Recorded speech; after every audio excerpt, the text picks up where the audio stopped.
একটু সরাসরি কথা জানাই, আপনারা অধীর আগ্রহে অপেক্ষা করছেন যশস্বী প্রধানমন্ত্রী নরেন্দ্র মোদীজির বক্তব্য শোনার জন্য এবং নিশ্চিতভাবে তার কণ্ঠস্বর, তার বক্তব্য আপনারা শুনতে পাবেন।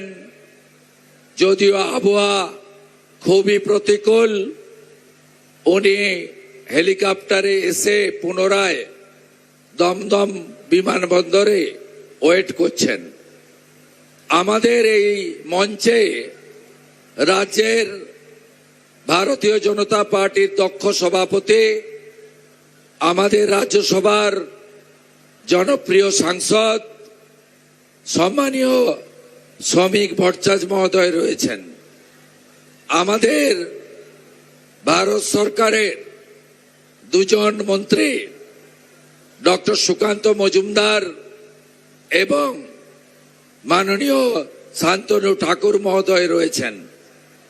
আমাদের এই সভাতে নদিয়া জেলার দুই সভাপতি অপর্ণা নন্দী এবং অর্জুন বিশ্বাস রয়েছেন।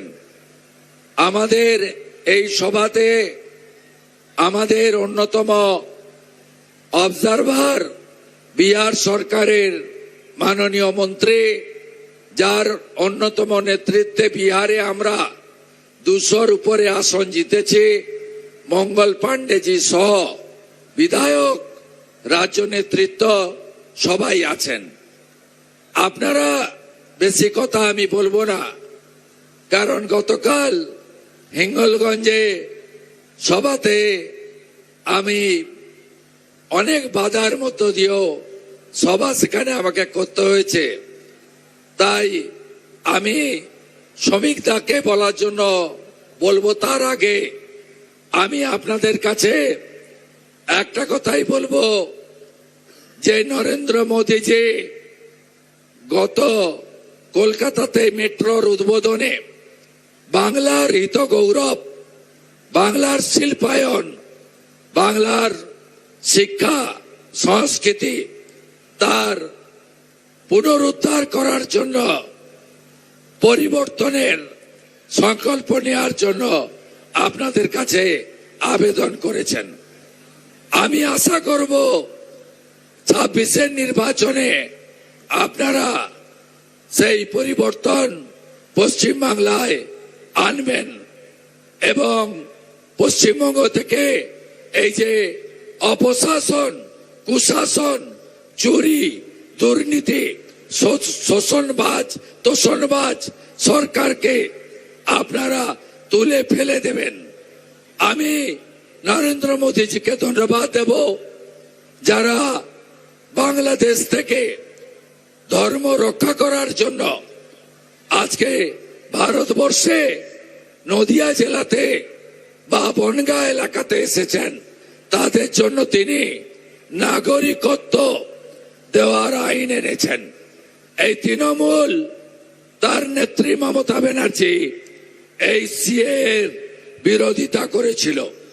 সিএ কে কেকা ছিছি এই মমতা ব্যানার্জি বলেছিল। আপনারা নিশ্চিন্ত থাকুন, মোদিজি আছে, কোনো চিন্তার কারণ নেই। মোদিজি গ্যারেন্টার, শরণার্থীদের জন্য নরেন্দ্র মোদী সবচেয়ে বড় গ্যারেন্টার। 2024-এর 31 ডিসেম্বরের মধ্যে ধর্ম বাঁচানোর জন্য যারা ভারতবর্ষে এসেছেন, পশ্চিমবঙ্গে এসেছেন, তাদের কারো কেশাগ্র মমতার পুলিশ, তৃণমূলের পুলিশ কেশাগ্র স্পর্শ করতে পারবে না।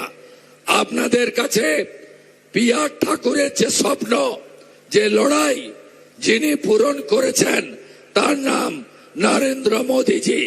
মোদীজির উপর আস্থা রাখুন এবং যেভাবে আমাদের হিন্দুদের উপরে অত্যাচার হচ্ছে, আপনারা দেখেছেন দীপু দাসের উপরে বাংলাদেশে যে অত্যাচার হয়েছে, আপনারা এর বিরুদ্ধে প্রত্যেকে যারা সনাতনী তারা ঐক্যবদ্ধ হয়ে আগামী দিনে জামাতিদের হাত থেকে পশ্চিমবঙ্গকে, নদিয়াকে রক্ষা করবেন, এই আবেদন আপনাদের কাছে আমি করতে চাই। আমরা শ্রমিকদা বক্তব্য রাখবেন, তারপরে আমাদের যশস্বী প্রধানমন্ত্রী নরেন্দ্র মোদীর আওয়াজ, তার বক্তব্য আপনাদের প্রত্যেকের কাছে পৌঁছাবে। আমি নদিয়া জেলাতে প্রায় আসি, আগামী দিনেও আপনাদের সঙ্গে প্রত্যেকটি জায়গায় দেখা হবে। সবাই একসঙ্গে বলুন, বাঁচতে চাই, বাঁচতে চাই, বাঁচতে চাই, বাঁচতে চাই। No vote to, no vote to, no vote to, no vote to. দড়ি ধরে মারো টান, দড়ি ধরে মারো টান, দড়ি ধরে মারো টান, দড়ি ধরে মারো টান, দড়ি ধরে মারো টান। জয় জয় শ্রীরাম, জয় জয় শ্রীরাম। হরে কৃষ্ণ হরে হরে, মোদীজি ঘরে ঘরে। হরে কৃষ্ণ হরে হরে, হরে কৃষ্ণ হরে হরে, হরে কৃষ্ণ হরে হরে। হ্যালো হ্যালো, হরে কৃষ্ণ হরে হরে, হরে কৃষ্ণ হরে হরে, কৃষ্ণ কৃষ্ণ হরে হরে। গৌরনিতাই প্রেমানন্দের, গৌরনিতাই প্রেমানন্দের।